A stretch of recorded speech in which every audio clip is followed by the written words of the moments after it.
اس نے بات کی حضرت صدیق اکبر، سیدنا فاروق اعظم اور سیدنا عثمان ذو النورین رضوان اللہ تعالی علیہم اجمعین، خلفاء ثلاثہ کے بارے میں جسارت کی ہے۔ جب حضرت مولا علی نے اس کا دعویٰ نہیں کیا، اور دعویٰ وہ کیوں کریں گے؟ کیونکہ کوئی ایسا معاملہ تھا نہیں، اور اگر تھا تو پھر اس کی سب سے بڑی ذمہ داری ان کی بنتی تھی کہ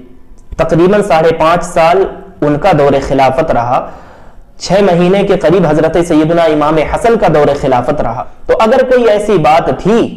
تو جو چیزیں اگر اس میں گھٹائی یا بڑھائی گئی تھی اس کے بقول معاذ اللہ، تو پھر اس کی اصلاح حضرت مولا علی کو کرنی چاہیے تھی، سیدنا امام حسن کو کرنی چاہیے تھی،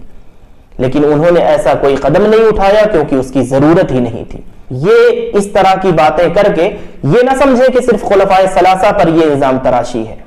اہل تشیع کو اس پر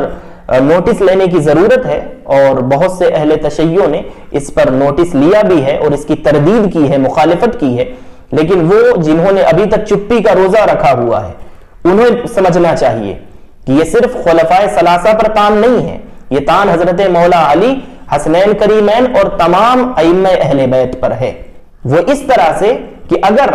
اس کی بات کو مان لیا جائے، فرض کر لیا جائے، تو پھر ان حضرات کو اس پر آواز اس زمانے میں اٹھانے کی ضرورت تھی، اور اگر انہوں نے کوئی آواز اٹھائی ہو، صحیح سند کے ساتھ کوئی ایسی روایت ہو تو یہ پیش کرے، اسے دوبارہ پیدا ہونا پڑے گا، مگر یہ کبھی کوئی ایسی روایت اور سند پیش نہیں کر پائے گا۔ اور دوسری چیز،